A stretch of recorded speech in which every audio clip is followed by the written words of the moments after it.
500 سال آگے جا چکا. صحابہ بھی گئے, تابعین بھی گئے, تبع تابعین بھی گئے, خیر القرون بھی گیا.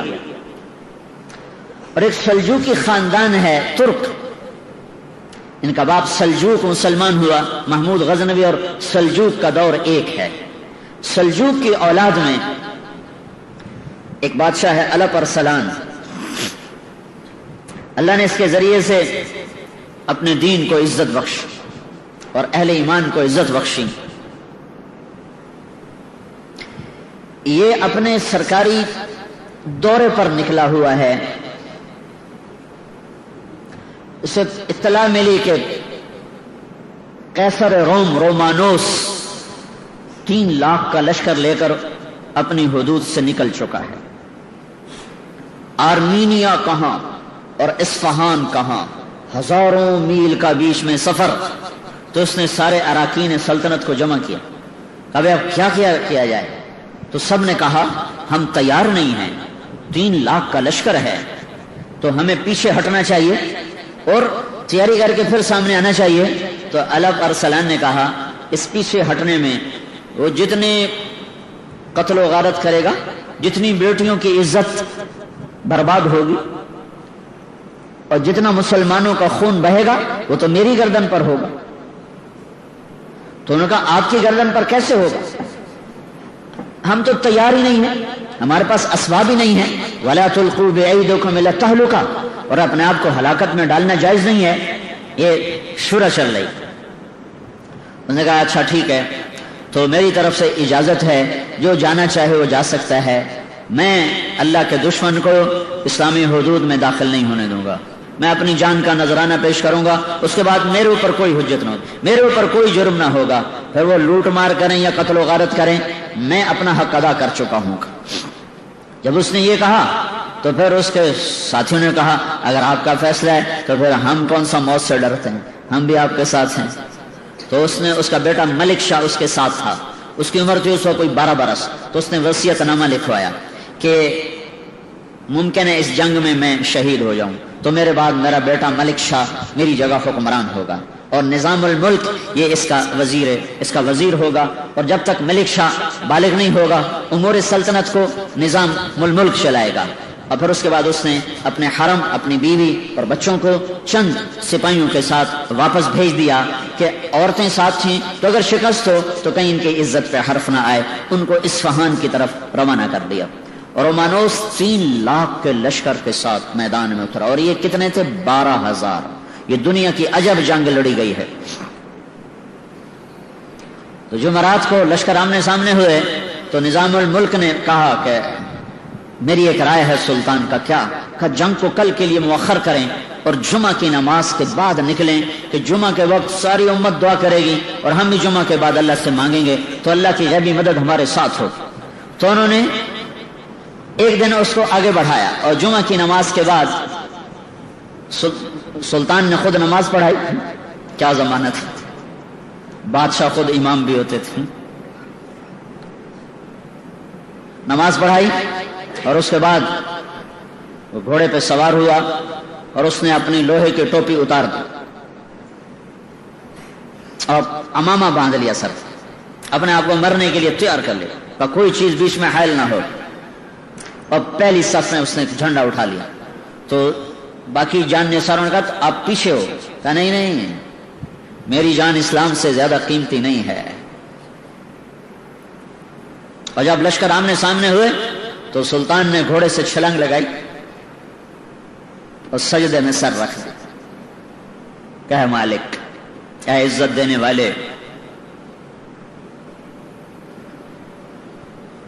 اے ہر چیز کے بادشاہ, آج ہماری عزت بھی تیرے ہاتھ میں ہے, ذلت بھی تیرے ہاتھ میں.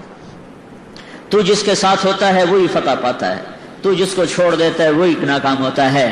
قلت اور کثرت تیرے دربار کی چیز ہی کوئی نہیں. کم من فئۃ قلیلۃ غلبت فئۃ کثیرۃ باذن اللہ.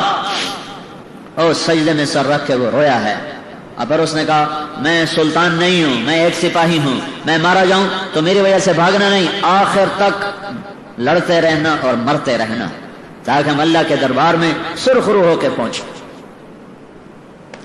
زمین و آسمان اش اش پکار اٹھے دنیا نے عجب نظارے دیکھے، جرأت کے، دلیری کے، جان نثاری کے، اللہ پر مر مٹنے کے، اللہ اس کے رسول کے عشق و محبت کے۔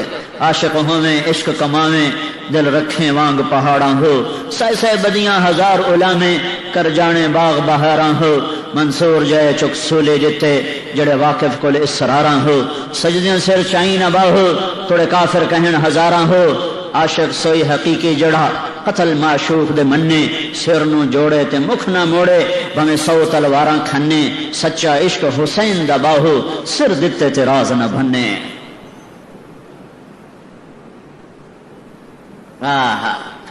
اس جگہ کا نام تھا مولاد گرد، مولاد گرد،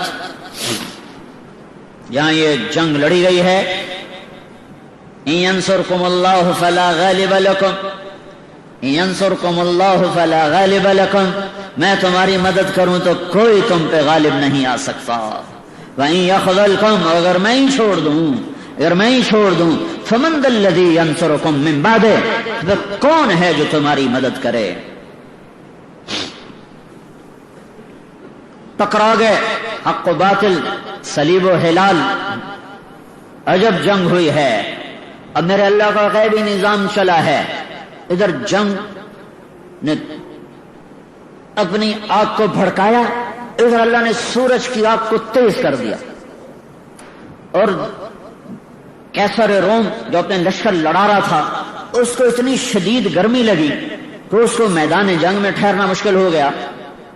اس کے اوپر چھاؤں سایہ، اور اس کو ہوا دینے کے لیے 7 کنیزیں کھڑی ہوئی ہیں، اور 3 لاکھ آدمی ساتھ تھا، 1 لاکھ 7 مزدور کارندے، اور 2 لاکھ لٹیرے آئے ہوئے تھے کہ جب فتح ہو جائے گی تو پھر ہم لوٹ مار کا بازار گرم کریں گے۔ لہذا ان کو شکست کا کہیں تصور نہیں تھا، تو اس کو لگی شدید گرمی، تو وہ پیچھے ہٹا، گرمی سے بچنے کے لیے اپنے خیمے کی طرف ہٹا۔ جب وہ پیچھے چلا ہے تو اللہ تعالیٰ نے رومیوں کے دل میں ڈالا کہ ہمارا بادشاہ بھاگ گیا، ہمارا بادشاہ تو فرار ہو گیا۔ بس یہ خیال آنا تھا کہ رومی لشکر کے پاؤں اکھڑے اور وہ بھاگے۔ 12,000 3 لاکھ سے کہاں تک ٹکر لے سکتے تھے، ایک ایک کر کے شہید ہو جانا تھا، لیکن مکروا مکرا ومکرنا مکرا ان ینصرکم اللہ فلا غالب لکم۔ میرے اللہ کا ایسا نظام چلا کہ رومانوس شدید گرمی سے تڑپا، پیچھے ہٹا، خیمے کی طرف جا رہا ہے تو سپاہیوں میں بات ہوئی، بادشاہ تو بھاگ گیا، بادشاہ تو بھاگ گیا۔ اگر وہ بھاگا تو ہاں، کیونکہ ان کی ساری جنگ تو کسی مقصد کے تحت نہیں ہوتی، مسلمان تو مقصد کے تحت کام کر رہا ہوتا ہے، وہ تو مقصد نہیں ہوتا صرف بادشاہت، ان کا بادشاہ گیا تم بھی جاؤ۔ جو بھاگے ایک دفعہ پاؤں اکھڑ جائیں لشکر کے، پھر سنبھالنا مشکل ہوتا ہے۔ تو رومانوس پلٹ کے آیا، لیکن اتنے میں رومی لشکر کے پاؤں اکھڑ چکے تھے۔ اور کیا ہے جو اللہ تعالیٰ نے کہا، سألقی فی قلوب الذین کفروا الرعب، کہ تم جاؤ میں ان کے دلوں میں رعب ڈال دوں گا۔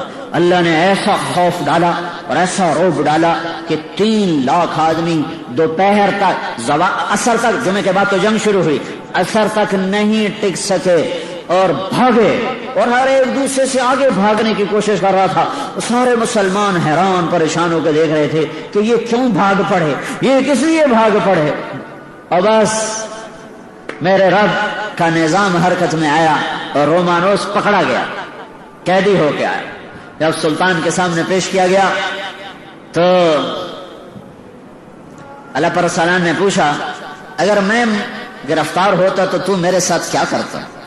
کہ میں تمہیں انتہائی ذلیل کرتا اور میں تمہیں ذلت کی مار دیتا۔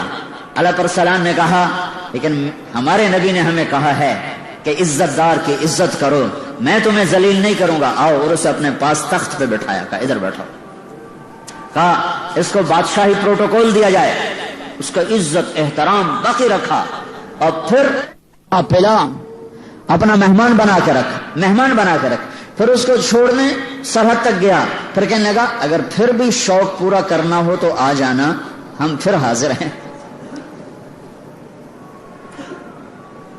اس نے کہا میں بھی پھر حلال کا نہیں ہوں اگر میں تیرے جیسے انسان کے سامنے تلوار اٹھاؤں۔